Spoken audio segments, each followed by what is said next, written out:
गरीब पेंचर वाला। एक वक्त की बात है, किसी गांव में एक गरीब पेंचर वाले की दुकान थी। उसकी गरीबी का ये आलम था कि 2 वक्त की रोटी भी मुश्किल से ही पूरी होती थी। उसकी माँ घरों में काम किया करती थी, जबकि बिट्टू पेंचर लगाकर घर का गुजारा किया करता था। एक दिन बिट्टू अपनी दुकान पर उदास बैठा होता है। या अल्लाह, आज कोई ग्राहक नहीं आया मेरी दुकान पर। इस पेंचर ही से तो मेरे घर का गुजारा होता है। अल्लाह, कोई ग्राहक भेज दो ताकि मैं उसका पेंचर लगाकर अपने घर वालों का पेट पाल सकूं। बिट्टू अभी ये बात कर ही रहा होता है कि एक लड़का साइकिल पे जा रहा होता है। बिट्टू उसको देखकर कहता है, भाई आपकी साइकिल में हवा थोड़ी है, आप अपनी साइकिल की हवा बढ़वा लो। ये सुनकर वो साइकिल वाला उतर कर कहता है, अरे भाई, मुझे लग रहा है मेरी साइकिल पंचर हो गई है, आप इसे चेक करो। अरे नहीं भाई, आपकी साइकिल की हवा थोड़ी लग रही है, आप इसमें हवा बढ़वा लोगे तो आपका काम चल जाएगा। अरे ये तुम्हारी साइकिल है या मेरी साइकिल, मुझे ज्यादा पता है या तुम्हें ज्यादा पता है, इसका पंचर चेक करो। ठीक है भाई, मैं इसका पंचर चेक करता हूँ। फिर बिट्टू साइकिल का पंचर चेक करता है तो उसमें कोई पंचर नहीं होता।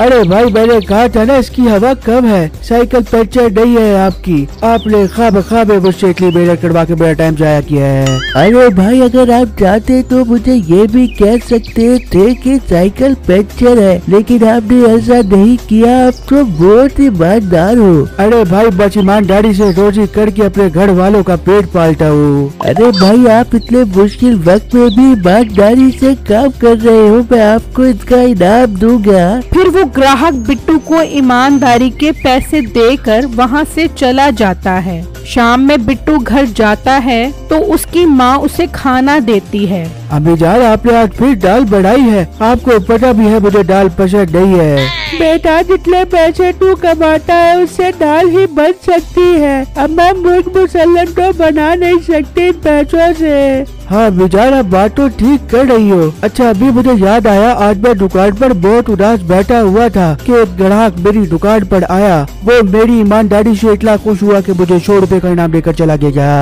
वाह मेरा बेटा, तू इस तरह ईमानदारी से काम कर। बेटा, मुझे अब तेरी बहन की बहुत फिक्र रहने लग गई है। उसकी शादी भी करनी है, लड़के वाले भी इंतजार नहीं कर रहे। अभी आप फिक्र मत करो, सब इंतजाम हो जाएगा।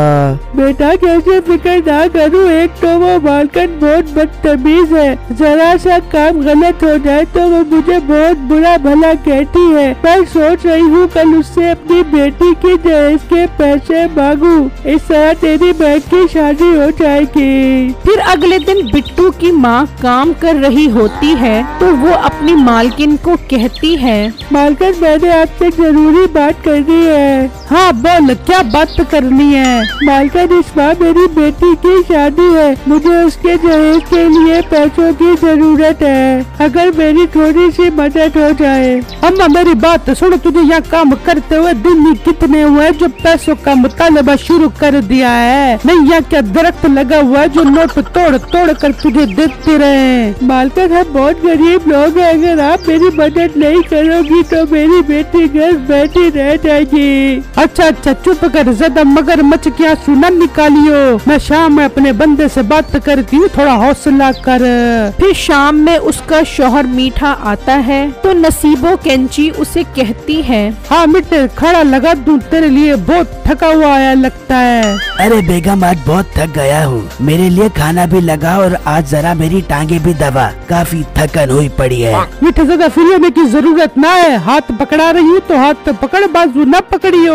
तेरी बीवी हूँ, तेरी नौकरानी नहीं हूँ जो भाग भाग के तेरे पाँव दबाऊंगी। अरे बेगम, क्या हो गया? एक तो तू गुस्सा बहुत जल्दी कर जाती है, अब बंदा मजाक भी ना करे। मिठे, मजाक को छोड़, अपने घर जो काम वाली आती है वो पैसे मांग रही थी, कह रही थी कि मैंने अपनी बेटी की शादी करनी है। तो तूने क्या कहा उसे? मैंने उससे कहा कि शाम में मेरा बंदा आ जाए तो उसके पूछ कर बता दूंगी। इन गरीबों को काम पर क्या रख लो, ये तो सर पर चढ़ जाते हैं। यहाँ पर हमारी क्या फैक्ट्रियाँ चल रही हैं जो पैसे उठा उठा कर इन्हें देते रहे? चल मिठे, कुछ ना हो बे, गरीब की बेटी है, शादी हो जाएगी तो दुआएं देगी। अच्छा, तू इतना इसरार कर रही है तो मैं कल जाकर उसके बेटे से मिल लेता हूँ। फिर अगले दिन मीठा अपनी गाड़ी में बिट्टू की पंचर वाली दुकान पर जाता है और कहता है, तुम्हारा नाम बिट्टू है ना, जिसकी माँ हमारे घर काम करती है? जी साहब जी, मेरा नाम बिट्टू है। अच्छा, तो तुम छोटी मोटी साइकिल वगैरह के पंचर लगाते हो, काफी गरीब मालूम होते हो।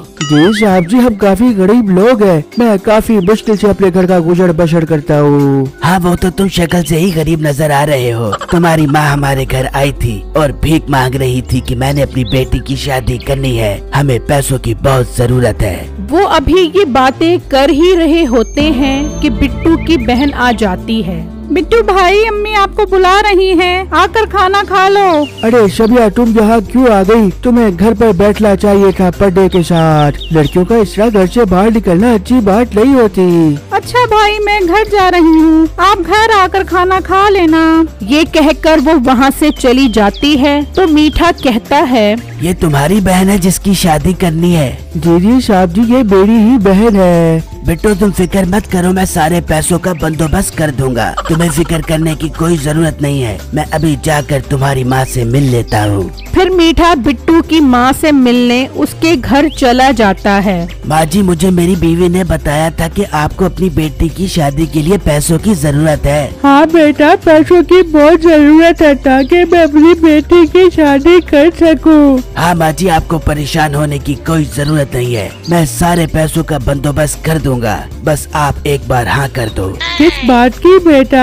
माँ जी, अपनी बेटी की मुझसे शादी की। मैं उसे बहुत खुश रखूंगा और रानी बना कर रखा करूँगा। बेटा, तुम शादीशुदा हो, तुम्हें ऐसा नहीं कहना चाहिए। वैसे भी मेरी बेटी का रिश्ता पक्का हो गया है। माँ जी, तुम तोड़ दो वहाँ से रिश्ता। वो बहुत बुरे लोग हैं और बहुत गरीब हैं। मैं बहुत अमीर कबीर हूँ। अम्मा, आप आज रात सोच लो, मैं कल आपके पास रिश्ता मांगने के लिए दोबारा आऊँगा। ये कहकर मीठा वहाँ से चला जाता है। अगले दिन बिट्टू की माँ मीठे के घर जाती है और उसकी बीवी को सारी बातें बता देती है। अम्मा, तूने सारी बातें बताकर मुझे बहुत अच्छा किया है। अब तेरी बेटी की शादी के सारे पैसे मैं दे दूंगी, तू फिक्र न करियो। तू मुझे बस ये बता, वो कल तेरे घर कितने बजे आएगा? मालकिन, वो शाम को आएगा मेरे घर। फिर शाम में बिट्टू की माँ बैठी होती है कि मीठा आ जाता है। हाँ माँ जी, फिर क्या सोचा आपने मुझे दामाद बनाने के बारे में? बेटा, मैं शादी को कर दूं, लेकिन तेरी बीवी क्या सोचेगी? माँ जी, आप उस बिन बतौड़ी नासा चोरी के बारे में फिक्र मत करो। मैं उसको मार मार के घर से बाहर निकाल दूंगा और उसकी नासों में उंगलियां तुन के भाग जाऊंगा। मीठा अभी ये कह ही रहा होता है कि नसीबो कैंची अंदर आ जाती है। अरे बेगम, तुम यहाँ कैसे आ गई? मुझे छोड़, तू यहाँ क्या करने आया है? अरे बेगम, वो तो मैं अपनी छोटी बहन की शादी के लिए पैसे देने आया था। ओहो, बहुत प्यारी बच्ची है, बस इसकी शादी हो जाए तो मुझे सुकून मिल जाएगा। बेटे, तुझे सुकून तो मिल जाएगा, लेकिन मुझे सुकून न मिले। तूने मेरी नासों में उंगलियां तुन कर भागना था। मुझे अम्मा ने सब कुछ बता दिया। बेगम, मुझसे गलती हो गई, मुझे माफ कर दो। ना मिट्टी, अब तू इस लड़की का निकाह खुद पढ़वा देगा। फिर मीठा उसका निकाह पढ़ा देता है। बाजी, आपको निकाह कबूल है? मेरी इस वीडियो को लाइक और मेरे चैनल को सब्सक्राइब जरूर कीजिएगा और मुझे कमेंट बॉक्स में जरूर बताइएगा कि आपको मेरी स्टोरी कैसी लगी। शुक्रिया।